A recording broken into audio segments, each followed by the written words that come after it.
Good morning, dear students. Today we are going to complete chapter 7 Triangle of NCERT Mathematics. देखिए आज हम इस chapter के बारे में बेसिक से स्टार्ट करेंगे। तो सबसे पहले मैं डिस्कस करूंगा कि ट्रायंगल होता क्या है। Basically we know triangle is are the closed figure formed by three intersecting line. We know जैसे सपोज करिए हमारे पास थ्री लाइन है। अब ये थ्री लाइनें अगर इंटरसेक्ट नहीं कर रही तो ट्रायंगल नहीं बनेगा। यानी कि जरूरत है हमें कि इन तीनों लाइनों को हम इंटरसेक्ट करवाएं, कुछ इस तरीके से इनका इंटरसेक्शन हो जिसकी वजह से एक ट्रायंगल फॉर्म हो। तो हम एक बहुत पॉपुलर मेथड जानते हैं, जब भी हम सपोज करिए ये लाइन यहाँ इंटरसेक्ट कर रही है, ये लाइन यहाँ इंटरसेक्ट कर रही है, ये लाइन यहाँ इंटरसेक्ट कर रही है, तो ये तीनों लाइनें जब एक दूसरे को इंटरसेक्ट करती हैं और इनके इंटरसेक्शन की वजह से एक ये तीन लाइनें इंटरसेक्शन कर रही हैं और इनकी इंटरसेक्शन की वजह से एक क्लोज्ड फिगर फॉर्म हो रहा है। तो ये जो क्लोज्ड फिगर फॉर्म हो रहा है इसी को हम ट्रायंगल कहते हैं। क्या कहते हैं? इसी को हम ट्रायंगल कहते हैं। बहुत बेसिक सी चीज है। Closed figure form by three intersecting line is known as triangle. तो और अब देखिए ट्रायंगल के बारे में हम ये बात समझ गए। अब मैं आगे डिस्कस करूंगा, थोड़ा सा फास्ट चलेंगे हम ताकि हम इस चैप्टर को कवर कर सके। कोई प्रॉब्लम होती है तो आप कमेंट में रिप्लाई करिएगा। देखिए congruence of triangle. Congruence of triangle क्या है? अब देखिए एक ट्रायंगल बन गया, अब एक दूसरा ट्रायंगल हमने बनाया। अब इस ट्रायंगल में और इस ट्रायंगल में कुछ समरूपता हो सकती है, कुछ आइडेंटिटीज हो सकती हैं। उससे पहले हम थोड़ा सा डिस्कस करेंगे। सपोज करिए congruence of triangle equal in all respects और figure whose shapes and size are both the same. मतलब दो ऐसे, जैसे देखिए जीवन में ऐसी बहुत सारे अवसर आते हैं जहां पर हमें ऐसी चीजें देखने को मिलती हैं। जैसे कि मान लीजिए हमारे पास कोई दो फोटोग्राफ्स हैं, हमारी दो पासपोर्ट साइज की फोटोग्राफ है, तो वो दो पासपोर्ट साइज की फोटोग्राफ जो होंगी आइडेंटिकल होंगी। ऐसा नहीं कि एक फोटो में हम दूसरे होंगे, दूसरे फोटो में हम दूसरे हो जाएंगे, बदल तो नहीं जाएंगे। अब सपोज करिए किन्हीं दो बैंक के एटीएम कार्ड है हमारे पास, तो एक एटीएम, मान लीजिए दो बैंक का एटीएम है, ये भी एचडीएफसी का एटीएम है, ये भी एचडीएफसी का एटीएम है, तो एक बैंक सेम तरीके के सेम साइज के ही एटीएम जारी करती है।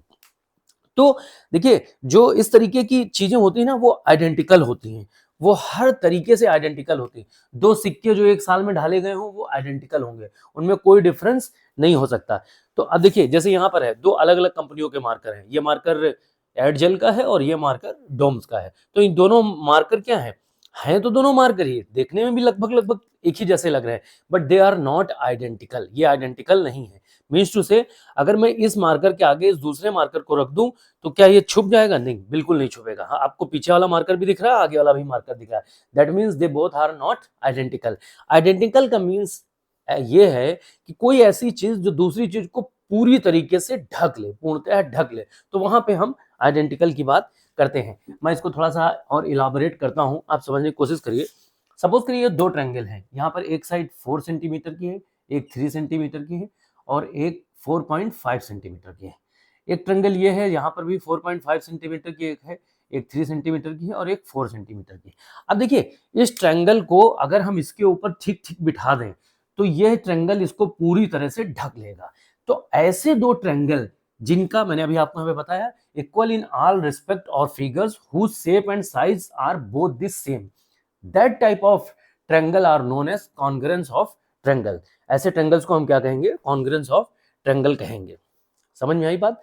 जो पूर्णतः ढक ले, इक्वल इन ऑल रिस्पेक्ट, जो सारे रिस्पेक्ट में इक्वल हो, और figure whose shape and size both are equal. Shape भी इक्वल होना चाहिए और साइज भी। मान लीजिए साइज इक्वल है 4.5 ये 4.5, पर शेप इक्वल नहीं है, ट्रायंगल का डिजाइन ही दूसरे तरीके से बना हुआ है या कोई भी ऐसी चीज है डिजाइन ही दूसरे तरीके से बना हुआ है, तो फिर वो आइडेंटिकल नहीं होंगे। क्लियर है? अभी इसको हम थोड़ा सा और इलाबोरेट करेंगे। अब देखिए यहाँ पे एक बहुत इंपॉर्टेंट टर्मिनोलॉजी है क्लास 9th एनसीईआरटी में ट्रायंगल में, आप समझते हैं इस बात को। सीपीसीटी क्या है? Congruence triangle corresponding part. यहाँ पे अब हम उस बात को डिस्कस करेंगे कि एक्चुअली में आप यहाँ देख रहे हैं 4 सेंटीमीटर ये वाली, इसको हम सपोज करिए ए बी सी मान लेते हैं और इसको हम पी क्यू आर मान लेते हैं। अब देखिए यहाँ पर आप देखेंगे ए बी साइड 4 सेंटीमीटर की है, पर यहाँ पर पी क्यू साइड 4.5 सेंटीमीटर की है। यहाँ पे ए सी साइड 3 सेंटीमीटर की है, पी आर 3 सेंटीमीटर की, ठीक है, पर यहाँ क्यू आर साइड 4 सेंटीमीटर की है और बी सी साइड 4.5 सेंटीमीटर है। मीटर सेंटीमीटर कुछ भी आप समझ लें, जो भी आप यूनिट माने, मैं इसको सेंटीमीटर डिनोट कर रहा हूँ। तो देखिए अब क्या है, ये वाली साइड इस वाली साइड के तो इक्वल दिख नहीं रही है। अब ये वाली साइड इस वाली साइड के भी इक्वल नहीं दिख रही है, केवल ये साइड इसकी इक्वल दिख रही है। That means how it will be congruent. ये तो बड़ी प्रॉब्लम वाली बात हो गई। यहाँ पे ये इक्विवेलेंट कैसे होगा, ये कॉन्ग्रुएंट कैसे हुआ, अभी तो मैंने बोला है। अब देखिए यहाँ पे इंपॉर्टेंट बात यहाँ पर है कि मैंने आपको बताया इक्वल इन ऑल रिस्पेक्ट और figure whose shape and size are both the same. अब देखिए यहाँ पे ये जो टर्मिनोलॉजी है कॉन्ग्रुएंट ट्रायंगल करस्पॉन्डिंग पार्ट, हम यहाँ पर चर्चा कर रहे हैं कॉन्ग्रुएंट जो ट्रायंगल होंगे, दो ट्रायंगल तभी कॉन्ग्रुएंट होंगे जब उनके करस्पॉन्डिंग पार्ट जो हों वो क्या होंगे, इक्वल होंगे। अब देखिए जैसे अब देखिए ए बी के ऊपर अगर मैं इस ट्रायंगल को उठा के एज इट इज ऐसे रख दूं तो ये कभी भी इसके कॉन्ग्रुएंट नहीं होगा। इसके कॉन्ग्रुएंट होने के लिए जरूरी है कि ए बी साइड, जो हमारी ए बी साइड है वह कहां, ए बी साइड के ऊपर कौन सी साइड रखी जाए, ए बी साइड 4 सेंटीमीटर की है तो इसके ऊपर क्यू आर साइड रखी जाए। पी क्यू साइड 4.5 सेंटीमीटर की है, पी क्यू साइड 4.5 सेंटीमीटर की है तो इसके ऊपर कौन सी साइड रखी जाए, बीसी साइड रखी जाए, इसके ऊपर बीसी साइड रखी जाए। और देखिए एसी साइड हमारी 3 सेंटीमीटर की है तो अब एसी के ऊपर आप पी आर साइड रखा जाए। यानी हम इस ट्रायंगल को, अब मान लीजिए मैं इस ट्रायंगल को उलट देता हूं, पलट देता हूं। अब देखिए मैं इस ट्रायंगल को जब उलट रहा हूं तो यहाँ पर क्या, इस वाले ट्रायंगल एबीसी था तो एबी के ऊपर कौन सी साइड रखनी है हमें, एबी के ऊपर हमने आपको बताया क्यू आर रखनी है तो ये हो जाएगा क्यू आर और ये हो जाएगा पी। अब आपको पता है इस वाले ट्रायंगल में आप देखेंगे पी आर कितना है, 3 सेंटीमीटर है, पी क्यू कितना है 4.5 सेंटीमीटर है और क्यू आर कितना है 4 सेंटीमीटर है। क्लियर है, कितना है 4 सेंटीमीटर है। अब देखिए अब यहाँ पे थोड़ी सी मिस्टेक हो गई है, इसको आप क्लियर करिए। देखिए ऐसा नहीं है, अब आप देखिए मैंने आपको बताया ए बी साइड के ऊपर, आप ए बी साइड के ऊपर, ए बी साइड के ऊपर कौन सी साइड आएगी, ए बी साइड के ऊपर क्यू आर साइड आएगी, ठीक है वेरी गुड। अब बीसी साइड के ऊपर कौन सी साइड आएगी, पी क्यू साइड आएगी, बीसी के ऊपर हमारी कौन सी साइड आएगी, देखिए मैंने आपको बताया कि ए बी साइड के ऊपर P Q, A B side के ऊपर क्यू आर साइड आएगी, क्यू आर इस वाली साइड को लाना है तो यानी कि क्यू आर साइड को हमें लाना है तो हम क्या करेंगे, मान लीजिए हमने इसको क्यू डिनोट कर दिया, इसको आर डिनोट कर दिया। अब इस वाली साइड के ऊपर हमारी ये वाली साइड आ गई। अब दूसरी साइड हम ले लेते हैं बी से, बीसी के ऊपर हमारी पी क्यू साइड आनी चाहिए, बीसी के ऊपर हमारी पी क्यू साइड आनी चाहिए तो हम इसको क्यू यहाँ लिख लेंगे और आर यहाँ लिख लेंगे और पी यहाँ लिख लेंगे। अब देखिए ये वाली साइड, इस वाले ट्रायंगल को हमने पलट दिया, ये वाली साइड यहाँ पर आ गई, बीसी साइड 4.5 सेंटीमीटर की है तो इसके ऊपर हमारी पीक्यू साइड आ गई, एसी साइड 3 सेंटीमीटर की है उसके ऊपर हमारी 3 साइड, यानी अब इस सेम ट्रायंगल है, देखिए इस ट्रायंगल और इस ट्रायंगल में कोई फर्क नहीं है। इसमें आप पीक्यू साइड देखिए, पीक्यू साइड 4.5 सेंटीमीटर की, क्यू आर साइड देखिए, क्यू आर साइड यहाँ पर 4 सेंटीमीटर की है, पी आर साइड यहाँ 3 सेंटीमीटर की। अब अगर इस ट्रायंगल को हम इसके ऊपर सीधे सीधे उठा के रखें तो शायद फिट नहीं बैठेगा, पर जैसे ही इस वाले ट्रायंगल को हम उठा के रखेंगे बिल्कुल आइडेंटिकल हो जाएगा।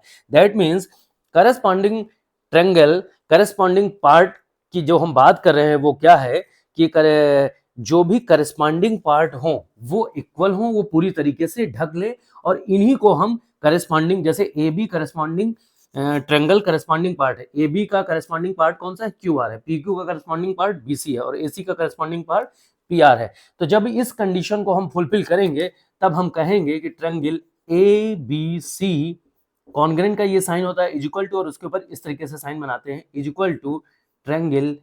अब देखिए ए बी सी की बात हुई, ए बी सी हुई, अब ये ट्रायंगल यहाँ बदल गया है, अब इसको हम नेम देंगे आर क्यू पी, क्योंकि ए के करस्पॉन्डिंग आर, बी के करस्पॉन्डिंग क्यू, सी के करस्पॉन्डिंग पी, इस तरीके से इसको डिनोट किया जाता है।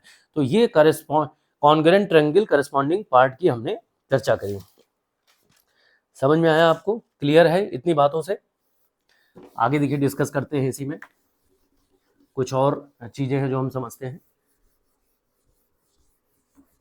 बहुत आसान है ट्रायंगल, इसमें कुछ है नहीं, आप इसको थोड़ा सा समझते। अब देखिए कुछ एग्जाम हैं जो ट्रायंगल पे बेस्ड है, इसी चैप्टर में हमारे हैं, हम उसको डिस्कस कर लेते हैं। मैं यहाँ पे जो एनसीईआरटी में डिस्कस किया गया है उसी नंबर को डिस्कस कर रहा हूँ, आप 7.1 से कंफ्यूज मत होइएगा।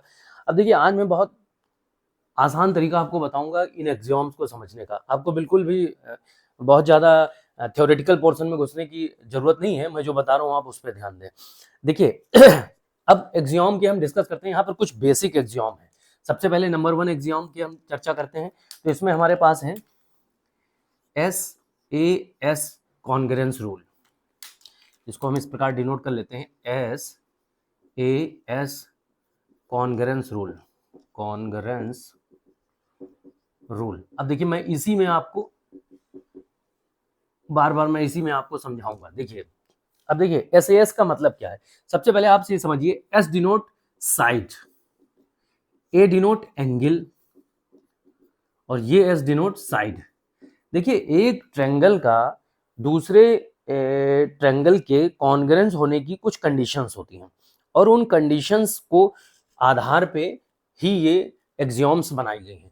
आगे फ्यूचर में जब भी हम कोई क्वेश्चन करेंगे वहां पर ये कॉन्ग्रेंस एप्लीकेबल होंगी। कोई ट्रायंगल अगर दिए हैं वहां पर हमें इस तरीके से कुछ मैच होता है तो हम कह सकते हैं कि according to this SAS congruence rule or any other congruence rule, they both triangles are congruent to each other। Clear है, ये आसानी से आप इसको समझ सकते हैं। तो देखिए सबसे पहले हम डिस्कस करते हैं। देखिए बहुत आसान है, इसको आप समझिए। यहाँ पर साइड एंगल और साइड की बात हम कर रहे हैं, यानी कि कोई ऐसे दो ट्रायंगल, मैंने आपको बताया कॉन्ग्रेंस होने की कंडीशन बताया कि इक्वल शेप एंड साइज होना चाहिए तभी कॉन्ग्रेंस होंगे। पर एक्सियोम में ये भी है कि अगर कोई ऐसा एंगल है जिसका एक साइड एक एंगल और करस्पॉन्डिंग साइड, एक साइड एक एंगल और एक दूसरी साइड, यानी कि दो साइड के बीच का एंगल, यानी दो साइड के दो करस्पॉन्डिंग साइड्स के बीच का एंगल दूसरे एंगल के करस्पॉन्डिंग साइड के एंगल के बराबर अगर होगा तो वो क्या कहलाएंगे, वो कॉन्ग्रेंस एंगल कहलाएंगे। देखिए इसको इस तरीके से समझते हैं। सबसे पहले आप एक ट्रायंगल को हम ड्रा करते हैं। सपोज करिए एक ट्रायंगल ये है और एक ट्रायंगल ये है, ये बोथ आर आइडेंटिकल ट्रायंगल। अब देखिए यहाँ पे मान लीजिए ये हम यहाँ पे इस एंगल को डिस्कस करते हैं। सपोज करिए ये एंगल 50 डिग्री का है, ये एंगल भी 50 डिग्री का है और ये ट्रायंगल है ABC और ये ट्रायंगल है PQR। अब देखिए मान लीजिए ये 2 सेंटीमीटर की है, ये भी 2 सेंटीमीटर की है, ये 2 सेंटीमीटर की, ये भी 2 सेंटीमीटर। अब देखिए अभी तक मैंने आपको बताया कि इक्वल शेप एंड साइज होना चाहिए। मान लीजिए इसको हम 4 सेंटीमीटर मान लेते हैं, थोड़ा सा बड़ा दिख रहा है। अब मान लीजिए अभी तक मैंने आपको बताया यहाँ पर कॉन्ग्रेंस का रूल बताया। अब इस कॉन्ग्रेंस के रूल में ये SAS कॉन्ग्रेंस रूल एक्सियोम हमारी क्या कहती है उस पर हम डिस्कस करेंगे। देखिए यहाँ पे क्या है, AB करस्पॉन्डेंस है PQ के, AB इक्वल है PQ के, BC करस्पॉन्डेंस है QR के, जितनी BC की लंबाई है उतनी QR की लंबाई है और इन दोनों के बीच का एंगल भी बराबर है। अब देखिए हमें इस साइड के बारे में नहीं पता है, मैंने आपको बताया अभी यहाँ पे मैंने बताया कि तीनों साइड पता होनी चाहिए, पर यहाँ पे हमको नहीं पता है। अब हमें ये पता है कि कोई भी ट्रायंगल के तीनों एंगल का योग 180 डिग्री होता है, तो हमें मालूम है। अब ये इसके करस्पॉन्डेंस है, क्यों है, क्योंकि according to SAS congruence rule if side and if two side of any angle and their correspondence angle is equal to two side of an angle and correspondence angle, then they both angle are congruent to each other। Clear है, तो इस प्रकार से आप ये देख सकते हैं, बहुत आसान है, बस और कुछ नहीं है। थ्योरेटिकल पोर्शन में आप बहुत जाने की कोशिश ना करें, अगर आप प्रैक्टिकली इसे समझें तो आप ये समझ सकते हैं कि AB PQ के इक्वल है। हमें ये देखना है कि दो साइड इक्वल है, दो साइड दूसरे एंगल के इक्वल है और बीच का करस्पॉन्डेंस एंगल इक्वल है। दैट मींस ये दोनों एंगल करस्पॉन्डेंस, हम ये लिख सकते हैं हम यहाँ पर triangle ABC congruent to triangle PQR। Clear है, दैट्स इट, आप इसको लिख सकते हैं और यही SAS कॉन्ग्रुएंस रूल है। अब देखिए अगला, अब मैं देखिए इसको बार बार मैं नहीं लिखूंगा कि साइड एंगल, आप इसको समझ सकते हैं। अब देखिए अगला मैं कॉन्ग्रुएंस रूल आपको बता देता हूं, ASA कॉन्ग्रुएंस रूल, इसको हम कॉन्ग्रुएंस नंबर 2 दे देते हैं। अब देखिए यहां पर क्या है, एंगल साइड एंगल की बात कर रहा है, यहां पर क्या चर्चा कर रहा है, यहां पर एंगल साइड और एंगल की बात कर रहा है, उसको हम डिस्कस करते हैं। यानी यहां पर दो एंगल होंगे और एक साइड होगी, यानी कि दो एंगल के बीच की करस्पॉन्डेंस साइड। अब सपोज करिए 50 डिग्री का ये भी कोण है, 50 डिग्री का ये भी है और इनके बीच की करस्पॉन्डेंस ये, इनके बीच की करस्पॉन्डेंस साइड ये है। यानी ट्रायंगल ABC और ट्रायंगल PQR में ट्रायंगल हमारा जो एंगल B है is equal to angle Q, angle C जो है वो इक्वल टू एंगल R और BC is equal to QR। So according to ASA congruence rule, angle ABC is congruent to sorry triangle ABC congruent to triangle PQR. Clear है?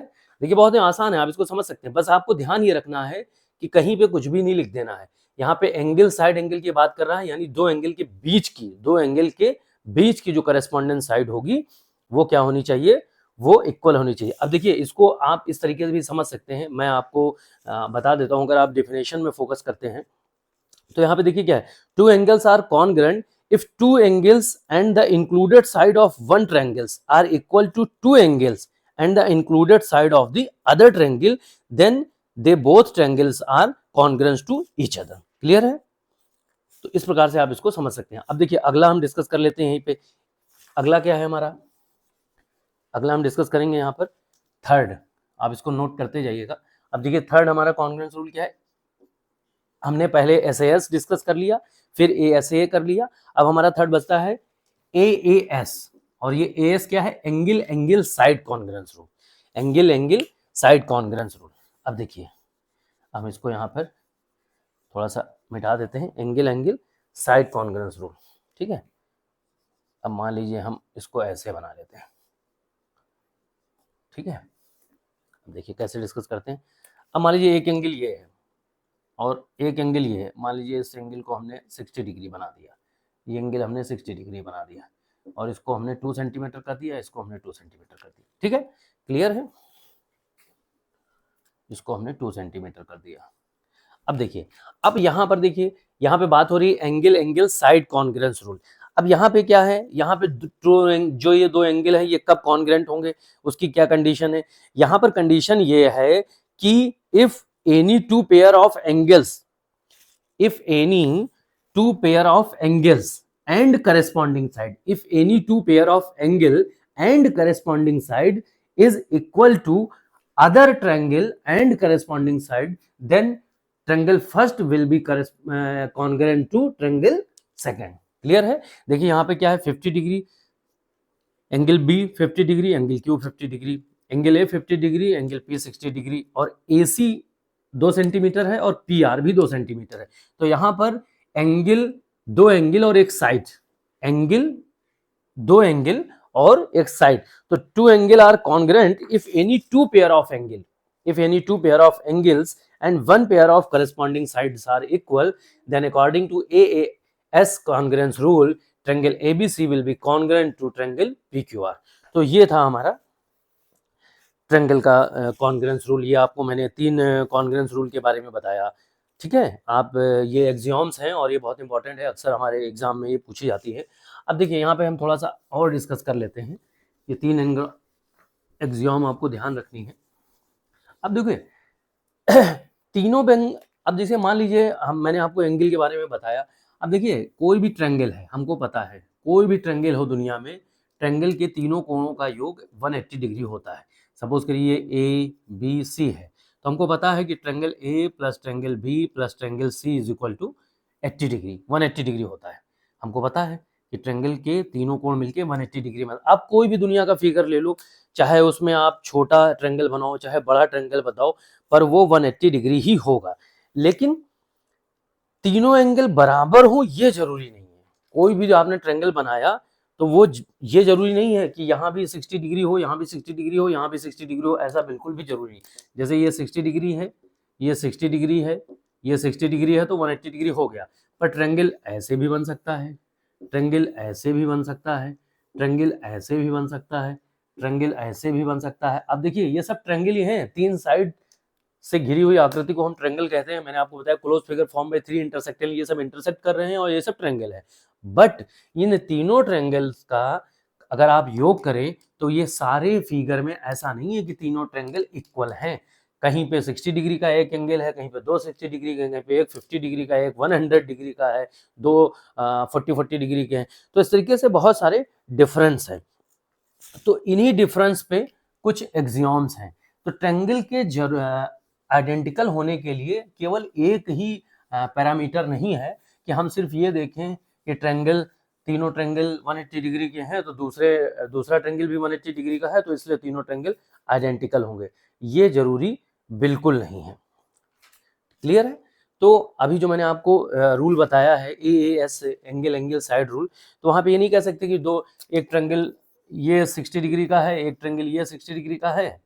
आप ये नहीं कह सकते कि एक ट्रायंगल ये 60 डिग्री का है, एक ट्रायंगल ये 60 डिग्री का है, एक यहाँ 60 डिग्री का है, एक यहाँ 60 डिग्री का है, तो अब तीसरा एंगल 60 डिग्री का ही होगा। वो तो बिल्कुल सही बात है, लेकिन आप किसी भी एंगल को, किसी भी ट्रायंगल को केवल एंगल के आधार पर आइडेंटिकल नहीं बता सकते। मैं ये बताना चाहता था आपको, ठीक है। अब देखिए आगे भी डिस्कस करेंगे, इसमें कुछ बातें आपको समझ में आएंगी। यहाँ पे हम एक और प्रॉपर्टी समझ लेते हैं। अब हम कुछ प्रॉपर्टीज पे डिस्कस कर लेते हैं ट्रायंगल की, कुछ प्रॉपर्टीज। अब देखिए कुछ प्रॉपर्टीज ऑफ ट्रायंगल हम डिस्कस करते हैं यहाँ पर। अब देखिए हम प्रॉपर्टीज की अगर बात करते हैं तो हम जानते हैं आइसोसेलेस ट्रायंगल के बारे में। हम जो है जानते हैं आइसोसेलेस ट्रायंगल के बारे में। आइसोसेलेस ट्रायंगल, अब देखिए हम पहले की क्लासेस में पढ़ चुके हैं कि आइसोसेलेस ट्रायंगल क्या होता है। A triangle in which two sides are equal.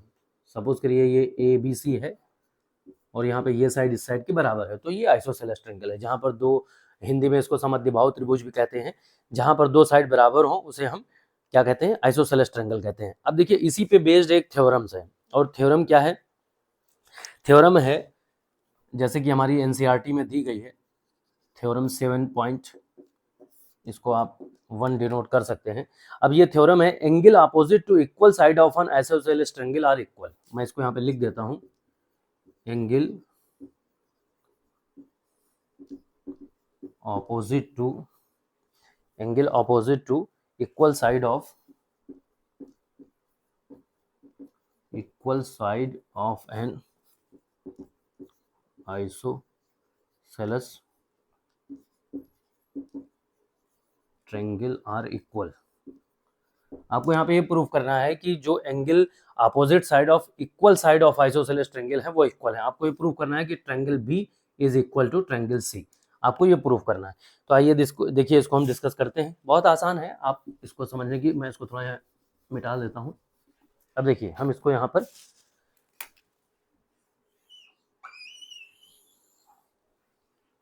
पर हम इसको डिस्कस करते हैं। आप इधर देखिएगा। देखिए अब देखिए हमें क्या दिया गया है, हमें गिवन है कि ये एक आइसोसेलेस ट्रायंगल है। ये एक आइसोसेलेस ट्रायंगल है, that means AB is equal to BC। ये हमको दिया गया है, AB is equal to BC हमको दिया गया है। हमको प्रूफ क्या करना है, हमको प्रूफ करना है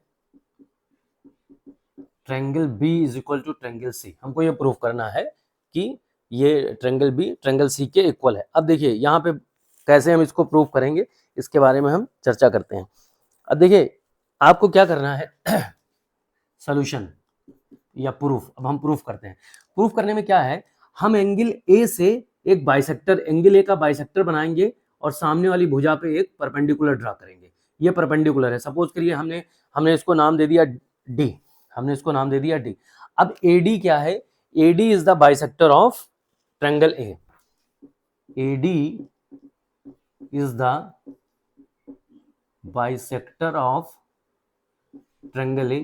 AD ट्रायंगल A का बाइसेक्टर है। अब देखिए AD ट्रायंगल A का बाइसेक्टर है, तो हमें पता है बाइसेक्ट कर रहा है ट्रायंगल को दो इक्वल पार्ट में। That means triangle BAD is equal to triangle CAD। ये ट्रायंगल CAD के बराबर होगा, क्योंकि बाइसेक्ट कर रहा है तो triangle BAD is equal to होगा CAD के बराबर। क्लियर है यहाँ पर। और देखिए AB is equal to AC हमें पता है, ये दिया गया है, और AD बराबर AD के होगा। इस एंगल का AD और इस एंगल का AD ये इसके बराबर होगा, क्योंकि बाइसेक्टर है, दोनों में ये भुजा कॉमन है तो ये बराबर होगी। अब देखिए इन तीनों को अगर आप सीरियसली देखें, अगर आप इन तीनों को सीरियसली देखें तो आप यहाँ पर क्या पाएंगे, यहाँ पर पाएंगे कि साइड और एंगल, ये देखिए एंगल है, साइड है, साइड है, और देखिए दो करेस्पॉन्डेंट साइड, दो करेस्पॉन्डेंट क्या है हमारी, दो करेस्पॉन्डेंट साइड है और उनके बीच का एंगल, दो करेस्पॉन्डेंट साइड है और उनके बीच का एंगल बराबर है। तो हम कह सकते हैं कि according to SAS rule, according to, मैं यहां पे लिख देता हूं, अकॉर्डिंग टू SAS रूल, मैं इसको थोड़ा मिटा देता हूँ यहाँ पर। देखिए according to SAS rule, according to SAS rule, अब देखिए अब यहाँ पे थोड़ा सा समझने वाली बात है। मैंने जो अभी आपको एग्जाम पढ़ाई है SAS रूल, उसी के आधार पे मैं बता रहा हूँ। मैं कह सकता हूँ कि triangle BAD is congruence to triangle CAD। अब देखिए ये ट्रायंगल इसके कॉन्ग्रुएंस हो गया। अब अगर ये ट्रायंगल इसके कॉन्ग्रुएंस हो गया है तो फिर angle B is equal to angle C, ये हमारा प्रूफ हो जाता है। इस प्रकार से हमारी ये एग्जाम प्रूफ हो जाती है। क्लियर है आपको, सभी को समझ में आया? मैं एक बार रिपीट कर देता हूँ। AD हमने एक बाइसेक्टर बनाया और हमें पता है कि कोई भी बाइसेक्टर एंगल को दो इक्वल पार्ट में डिवाइड करता है, इसलिए BAD angle equal to CAD angle.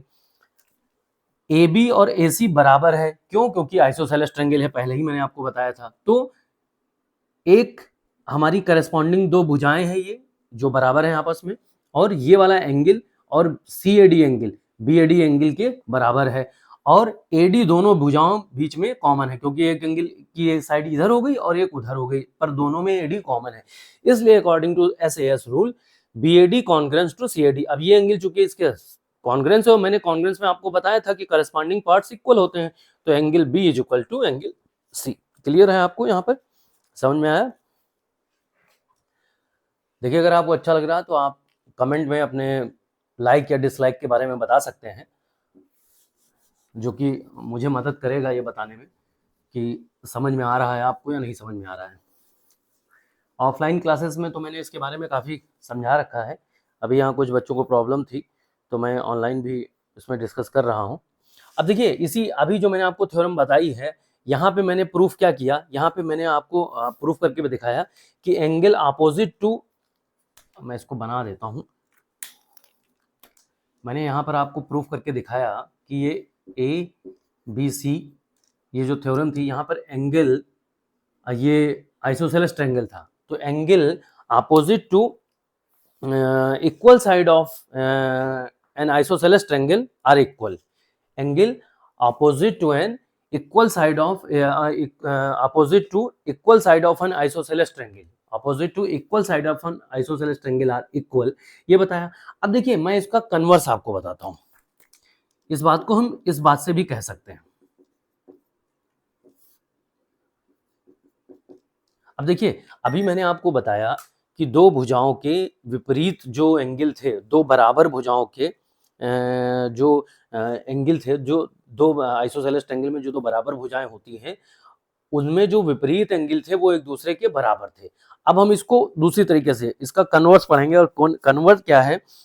To side opposite to, देखिए मैं कन्वर्स यहाँ पे लिख देता हूं, two side opposite to, two side opposite to equal angle, equal angles of a triangle are equal, equal angle of a triangle are equal, ये इसका converse है। अब देखिए पहले हमने क्या प्रूफ किया? पहले हमने प्रूफ किया कि जो भी अपोजिट साइड्स हैं उनके जो भी इक्वल साइड्स हैं उनके अपोजिट जो एंगल हैं, जो भी इक्वल साइड है उनके अपोजिट जो एंगल है वो एक दूसरे के बराबर है। अब हम इसका कन्वर्स पढ़ रहे हैं, यानी उल्टा कर रहे हैं। Two side opposite to equal angle of a triangle are equal. अब हम क्या करेंगे? दो एंगल जो बराबर हैं उनके, दो एंगल जो बराबर हैं, two sides opposite to equal angle, जो दो एंगल हैं जो अपोजिट हैं उनके जो जो करस्पॉन्डिंग साइड्स होंगी वो एक दूसरे के इक्वल होंगी, बराबर होंगी। इसका हम उल्टा कर रहे हैं, यानी कि अब हम ये मानेंगे कि हमारे पास triangle B is equal to triangle C है, और अब हम ये प्रूफ करेंगे कि AB is equal to AC है। इसका हम उल्टा प्रूफ करेंगे। अब देखिए यहाँ पे क्या बदलेगा, यहाँ पे सिर्फ एक फर्क पड़ेगा, और वो फर्क क्या है मैं आपको बता देता हूं। फर्क इतना पड़ेगा कि अब वहां पर हमने दूसरी एक्सियोम लगाई थी, यहाँ पे हमारी एक्सियोम बदल जाएगी और कुछ नहीं पड़ेगा। अब हमको यहाँ पर प्रूफ करना है AB is equal to AC। अब हमको ये प्रूफ करना है, अब हमको प्रूफ करना है AB is equal to AC। और देखिए यहाँ पर हमको दिया गया है, ये बाइसेक्टर है, जैसे कि मैंने आपको बताया ये बाइसेक्टर है, ठीक है। अब यहाँ पर हमको दिया गया है angle B is equal to angle C है, ये दिया गया है, ये गिवन है, ये प्रूफ करना है AB is equal to AC। अब देखिए इसका भी सोल्यूशन बहुत आसान है, इसको आप ध्यान से देखेंगे अगर तो इसे भी बहुत इजीली हम समझ सकते। देखिए जब भी कोई एंगल बाइसेक्ट करता है तो वो 90 डिग्री का, क्योंकि परपेंडिकुलर है तो वो 90 डिग्री का एंगल फॉर्म करता है। ये तो क्लियर है, हमको पता है। अब देखिए यहाँ पे क्या है, ये बाइसेक्टर है, मान लीजिए इसको हम डी डिनोट कर देते हैं। तो देखिए triangle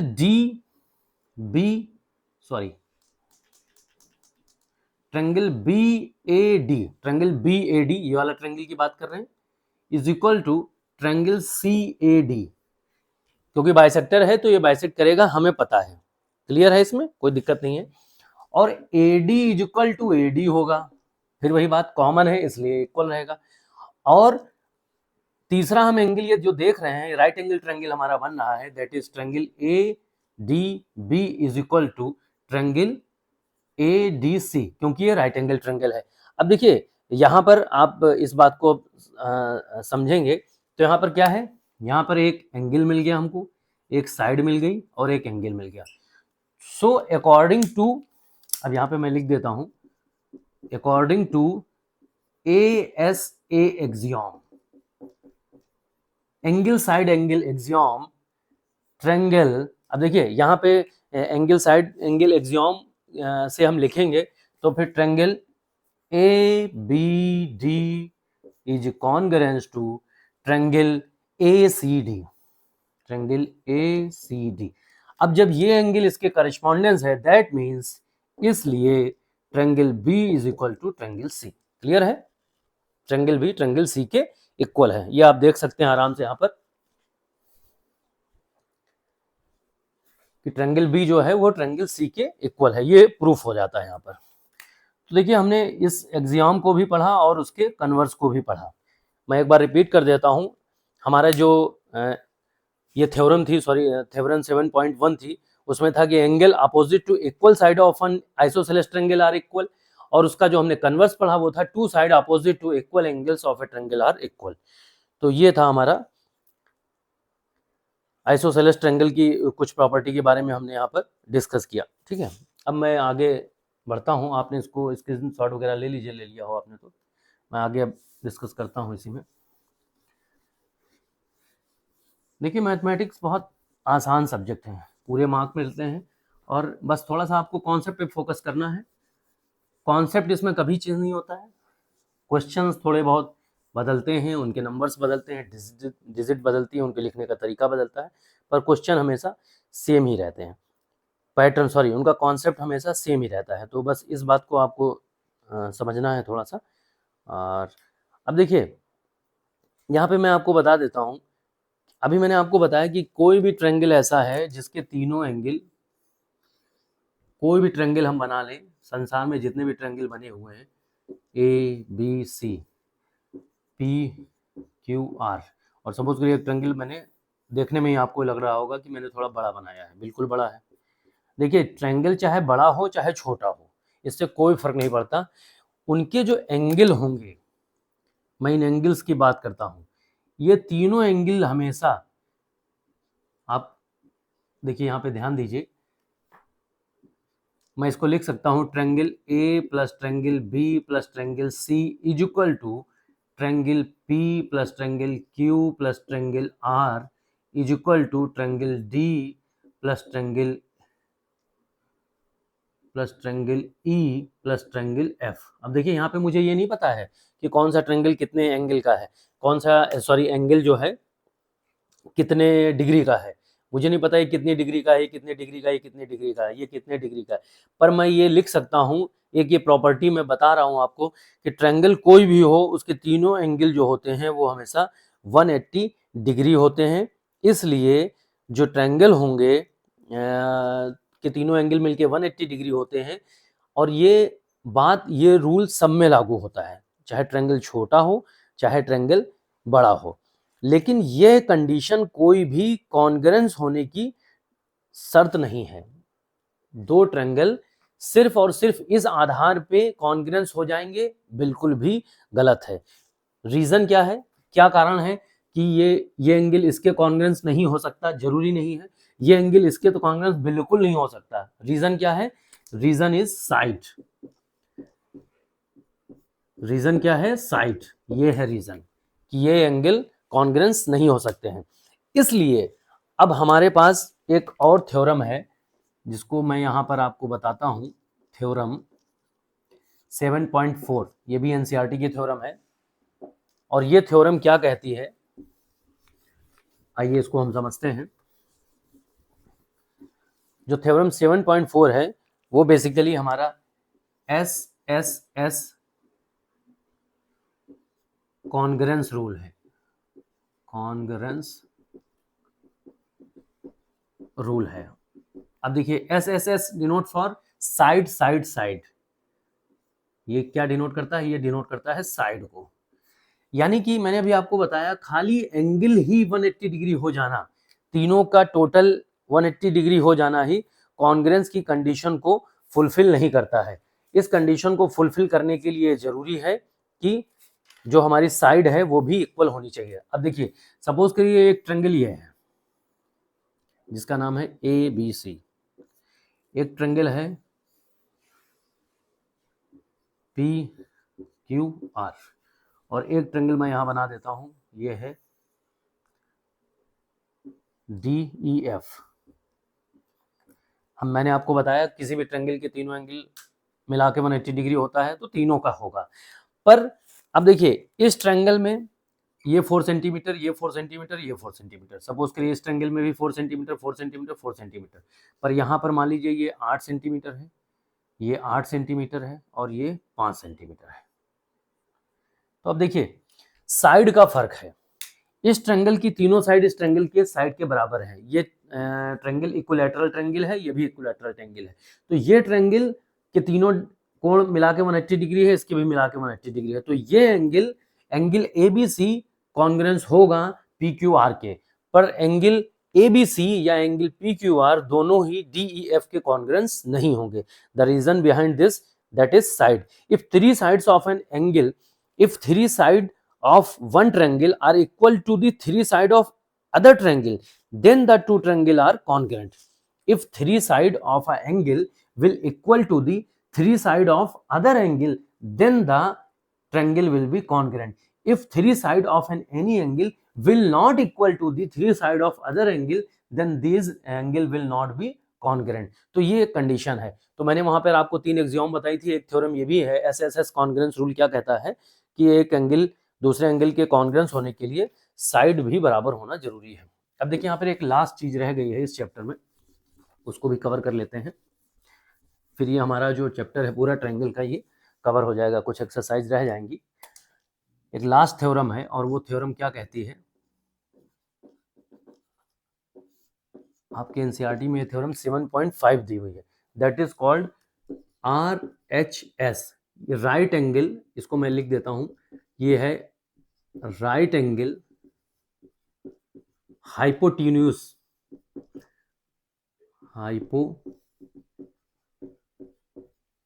right angle hypotenuse side.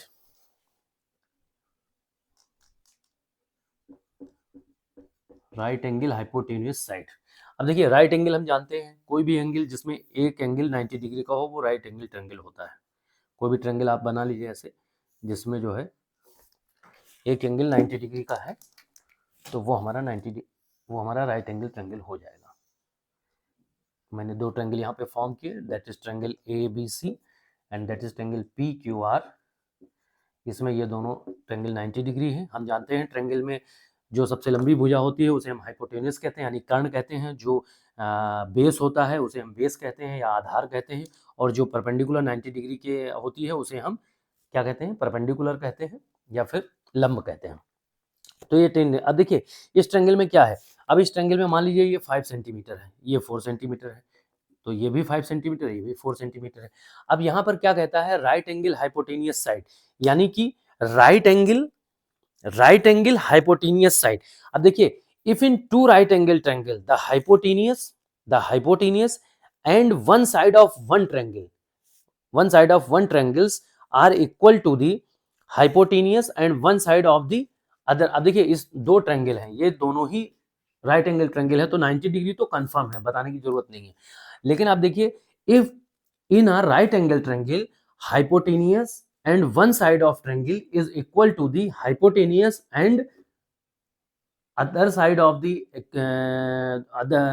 other side of that triangle both will be equal, then they both triangle will be congruent to each other. तो हम कह सकते हैं कि ट्रायंगल ABC कॉन्ग्रेंट है ट्रायंगल PQR के। ट्रायंगल ABC कॉन्ग्रेंट है triangle PQR के। क्यों कॉन्ग्रेंट है? कि if in two right angle triangle hypotenuse and one side of a triangle is equal to the hypotenuse and one side of triangle to other triangle, then they both triangle will be congruent to each other। ये right angle hypotenuse side की थी। तो इस प्रकार से ये हमारा chapter complete होता है। आप इसमें कुछ एक्सरसाइज वगैरह दी हुई हैं, प्रैक्टिस करिए उन्हें। एनसीईआरटी से मैंने यहाँ पे क्वेश्चंस को कवर नहीं किया है, मैंने यहाँ थ्योरेटिकल पार्ट जो भी सिलेबस का पार्ट था उसे मैंने पूरा कंप्लीट कर दिया है। और कैसा लगा आप इसे बताएं। आप कमेंट बॉक्स में अपने लाइक डिसलाइक्स को बता सकते हैं। अच्छा लगा तो भी बताएं, कुछ कमी लगी तो भी आप शेयर करें हमारे साथ। और फर्दर हम इसके आगे और भी जो चैप्टर हैं उन्हें कंप्लीट करेंगे। क्लियर है? और मेहनत करते जाइए, कॉन्सेप्ट पे फोकस रखिए, क्योंकि मैथमेटिक्स एक ऐसा सब्जेक्ट है जहाँ पे कॉन्सेप्ट इंपॉर्टेंट है, एक्सरसाइज इंपॉर्टेंट नहीं है, क्वेश्चंस इतने इंपॉर्टेंट नहीं है कि क्वेश्चन किस तरीके से दिया गया ये इंपॉर्टेंट नहीं है, कॉन्सेप्ट सेम ही रहेगा। तो अगर कॉन्सेप्ट क्लियर है तो हम कर सकते हैं। देखिए बहुत सारे लोग मैथ पढ़ते हैं, उन्हें लगता है कि इसमें थोड़ा समझना पड़ेगा, इसमें ऐसा है, इसमें वैसा नहीं। यहाँ पे सिर्फ एक बात होती है, पूरे चैप्टर में अगर 5 चीज़ें दी गई हैं तो उसमें से इम्पॉर्टेंट बात, इम्पॉर्टेंट कॉन्सेप्ट जो है बस वो आपके एक बार दिमाग में आ जाना चाहिए। आपको मालूम है कि RHS बताया गया तो आपको RHS पे ही रहना है। आपको बताया गया SSS रूल तो SSS पे ही रहना है। ट्रायंगल कैसा भी बना हो, कैसी भी लैंग्वेज लिखी हो, वो इम्पॉर्टेंट नहीं है। क्लियर है? तो इस चैप्टर को हम यहीं पे कंप्लीट करते हैं। आप इसमें एक्सरसाइज करिए, अगर कोई क्वेरी होती है तो आप कमेंट बॉक्स में उसका जवाब दीजिए। ठीक है? Thank you so much.